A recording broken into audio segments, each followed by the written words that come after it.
Welcome to the deep dive. Today, we're wrestling with something pretty fundamental, the conceptual reality we all live in. We exist in this symbolic world, right? A huge network of meanings built mostly with language, and it really shapes, well, everything we perceive. The sources we looked at invite us to kind of step back and look at how that's constructed. So our mission for this deep dive is to unpack this idea that what we usually call reality, the solid world we deal with every day, is maybe more like a conceptual overlay, like a map of words and beliefs laid over something much more raw. And we want to explore what's actually under that map. Right. And that's really the shortcut we want to offer you, the listener, today. This whole exploration, it gives you some clarity on a really key difference, the difference between the mind symbolic world, its stories, and just the raw, direct experience of being alive. It's about spotting the difference between the mental tools we use and the actual thing itself. Like reading the menu versus actually tasting the food. Okay, so let's start with those tools then. What exactly is a concept in this context, and why is this distinction, so important? Well, at its simplest, a concept is just a mental box, an idea or category the mind makes up to represent something. For efficiency, really, think about tree. That single word, that concept, it groups together totally different things. An oak, a pine, a palm tree. It simplifies things so we can talk about them. And you mentioned that map analogy from the sources, the map and the territory. Why is confusing the two? Why is that the big mistake we keep making? Because the map is only representation. It's simplified. A map of New York City, super useful for getting around, Yeah, right? definitely. But it's absolutely not the actual living, breathing, noisy city itself. And when we mix them up, we live in what the sources call conceptual reality, which is that interpreted, familiar, seemingly solid version of life that's built from our concepts, thoughts, beliefs, and, importantly, emotions. And this mental overlay, it's incredibly fast, right? It just instantly transforms the raw flow of sights and sounds, raw experience, into meaningful experiences. Yeah. So instead of just light patterns, we see a beautiful sunset. Instead of just sounds, we hear, a stressful argument. Exactly. It happens like that. And to really get how this whole thing is built, we need to look at the three basic building blocks, starting with the most immediate one, thoughts. Thoughts are these fleeting things, moments of language, images, that inner voice that just keeps going. They lean heavily on concepts. So a thought pops up, maybe, that person was rude to me. Oh, yeah, and then the conceptual mind just grabs that and spins it into a whole story, right? Like, I should have said something, why didn't I? I'm terrible at confrontation. Precisely. Yeah. The narrative just kicks in and suddenly feels very, very real. The key thing here is that thoughts don't just describe what's happening. They actively create our personal reality by slapping meaning, judgment, and me onto neutral sensory input. Okay, so if thoughts are like the running commentary, let's go deeper. What about the underlying structure? Beliefs. We saw this in stuff around cognitive behavioral therapy, CBT, where beliefs are framed as these core assumptions, kind of like hidden rules that shape how we interpret pretty much everything. Absolutely. They are the silent architects in the background. So imagine two people, right? Both get passed over for a promotion. Same event, neutral event. But if one person has this core belief, like I'm resilient, I can handle setbacks, they see it as, okay, a challenge, maybe motivation. Whereas the other person, maybe their core belief is, I'm fundamentally a failure. Yeah. That same event becomes proof of their inadequacy. They feel hopeless. It's the core belief, that conceptual rule, that dictates their entire experience of that situation. Wow, okay. And then the final piece that makes all this feel so solid and true, emotions. You called them the glue. Yeah, they really are. Emotions give it that visceral punch.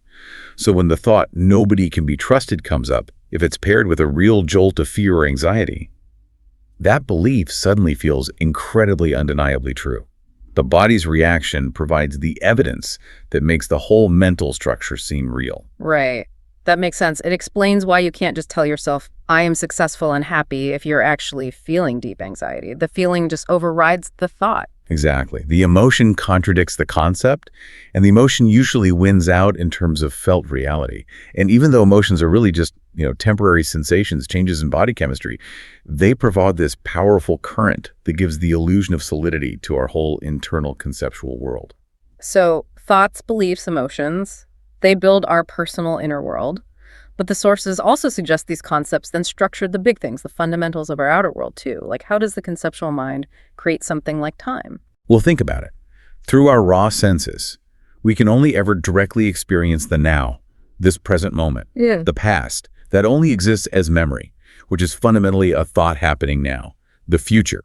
That's just anticipation, another thought happening now. So time as this line we live on, stretching back and forward. That's entirely a conceptual framework built for memory and language. Very useful, but a construct. Huh. Okay. In space, too. Like raw perception might just be a field of color and sensation, but concepts carve it up. Precisely. Concepts draw the lines. They say, this is a room, that chair is over there, and crucially, I am here separate from that. This mental mapping is essential for, walking around without bumping into things, but it's based entirely on conceptual separation. Okay, so separation, which naturally leads to duality, right? The mind creating opposites. Exactly. Good, bad, self-other, right, wrong. These pairs aren't inherent in the fabric of reality itself. They're labels applied by the conceptual filter. Reading this, I immediately thought of this ridiculous time I got so worked up about a parking ticket that was clearly mislabeled. I was fuming. And it's a perfect example, right? The ticket itself was just paper and ink, neutral. But my conceptual overlay instantly screamed unfair, bad, injustice. That's it exactly. A perfect example of the mind layering judgment onto a neutral event, or, like the sources mentioned, a rainstorm. A rainstorm just is. But conceptually, it's good for a farmer in a drought and bad for someone planning an outdoor wedding. The judgment comes from the concept. And probably the deepest, most ingrained duality we create is this feeling of me versus everything else, the self-other split. Right. The mind just bundles together thoughts, feelings, sensations, memories, slaps a label me on it, and creates this illusion of a solid, separate person existing independently. And it's a very persistent story, that self. So this brings us to the really big question. If this conceptual reality is like a functional virtual world we live in, what's the actual reality underneath it all? The raw stuff. And the answer seems to be just the immediate, unfiltered input from the five senses. When we can manage, even for a second, to pause the judging, the labeling, what's left is just vivid immediacy. So instead of music I really like, there are just sound vibrations hitting the ear, complex patterns. Instead of thinking my hand, there's just the raw sensation of pressure, warmth, maybe light hitting the skin without that conceptual tag of mine. Yeah, and holding on to that direct experience is hard because the mind jumps in so fast with labels.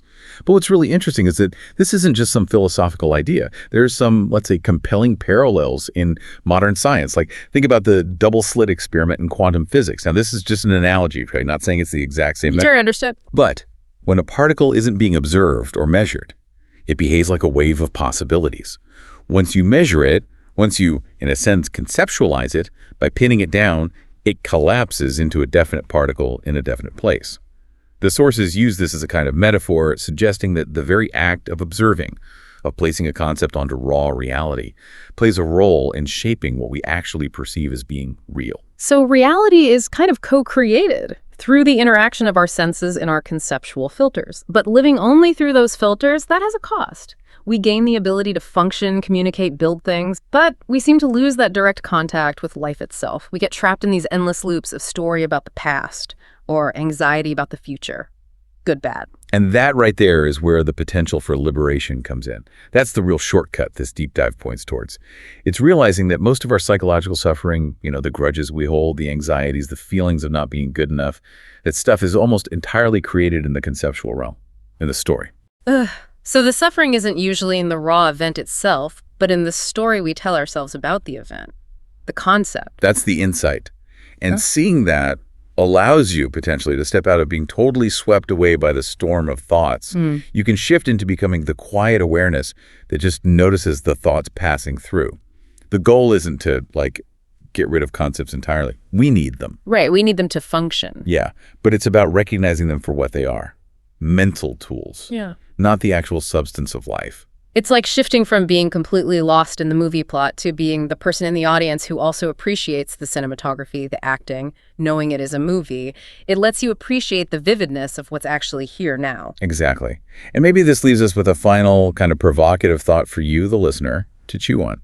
If our thoughts construct our experience of time, and if the very act of observation, of conceptualizing, seems to play a role in shaping what appears as reality, then how truly vast, how unknowable must that unfiltered, direct experience be? The reality that exists before or beyond the mind's categories.